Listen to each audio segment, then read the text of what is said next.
Craig, obviously not ideal last week, losing at the first hurdle in the Champions League against BK Häcken, but the good thing about this new European format is we get another shot and we go again tomorrow against Swift Hesperange. Yeah, definitely it is. Obviously the first time I was here, it was a straight shootout, wasn't it? Where you had to win to get another opportunity, and obviously it's been with Cup, with bringing the Europa League Conference into it as well. It's a better format for the sort of the lower ranked teams that gives them opportunity to second bite, and we were disappointed, of course we were, but I think we can be positive with the way we finished the game.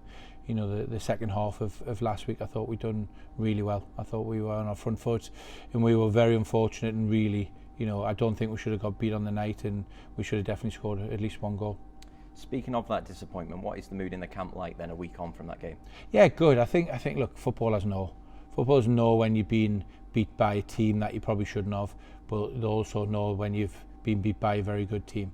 All the players in the dressing room have played to a higher standard of some sort, whether they were coming through academy or young lads at big professional clubs like Liverpool, Man City, Man United, Everton, etc. So we've all been involved with really top level Premier League, Championship football in some way, shape or form, and a good team when you see one, and they were a very good team. So as much as we're disappointed, I think you understand that the level of their ability was on a real high, is on pause, if not better than what we've played before. Was there an aspect of the two games against Häcken that pleased you the most? Yeah, I think lots of aspects that really pleased us. The second half performance in both games. The resilience in the first leg away, in the ability to dig in and keep a clean sheet second half, and then also the second half at home, where it was always our game plan to try and get to half time with 0-0, and then really take the game to them. On my judgment, I don't think we could do that for the full 90 minutes. So I just think they were just a little bit better than us.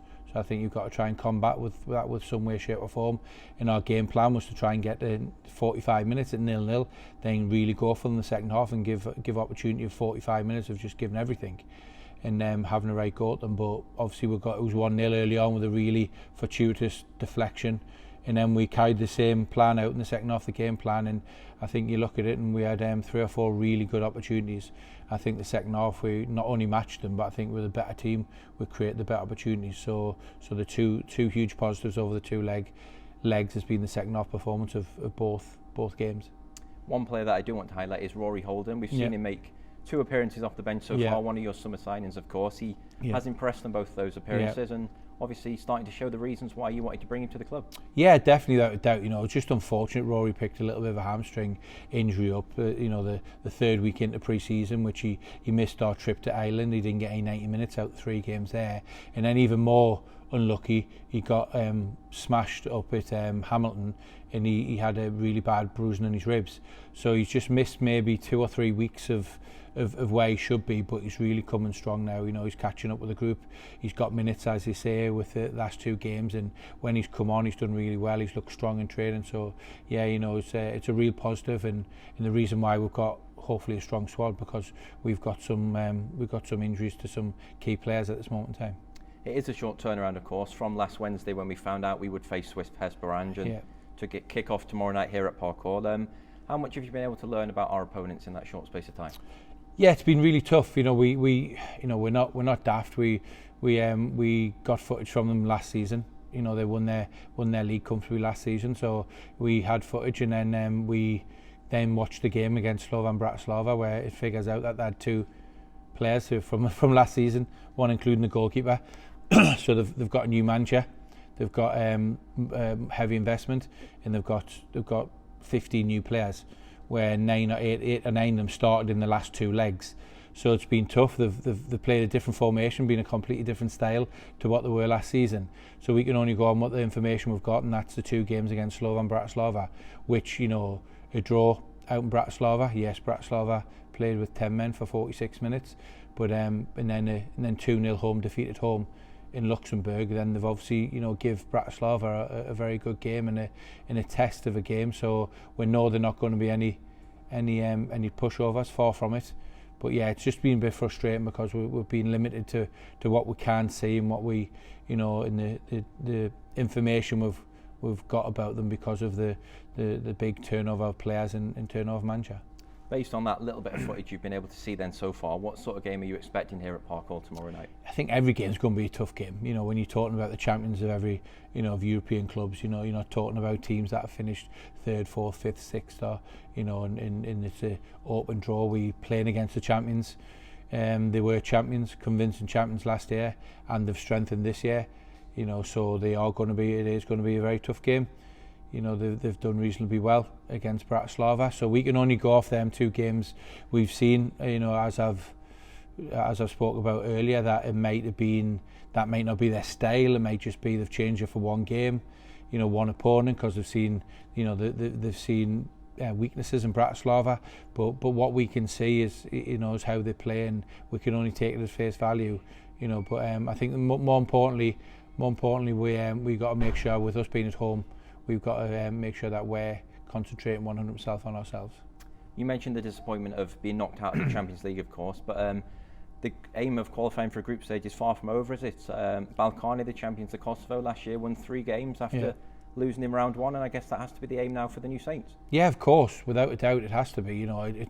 It's we've spoke about it before. Getting into the Champions League, it's going to be tough that first round. You need to get a draw that's kind to you.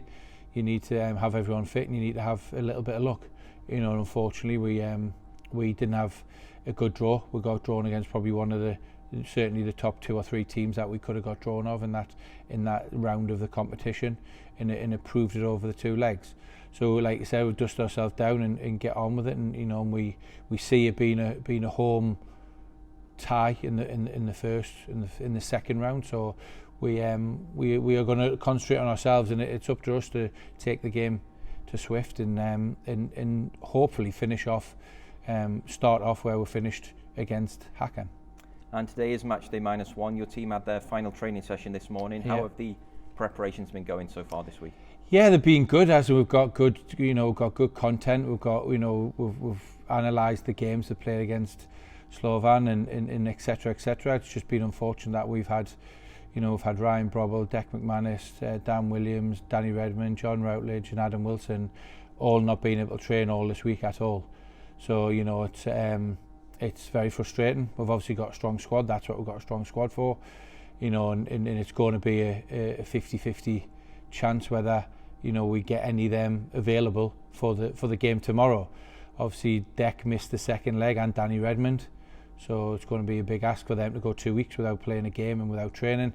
Ryan Brobble took a kick. Danny Williams went over on his ankle. John Routledge had a muscle injury, and Adam's been ongoing for 2 or 3 weeks now. I must say, Adam's come to the last stages of his rehab. So, Adam's, going to probably be on the pitch at some point this week.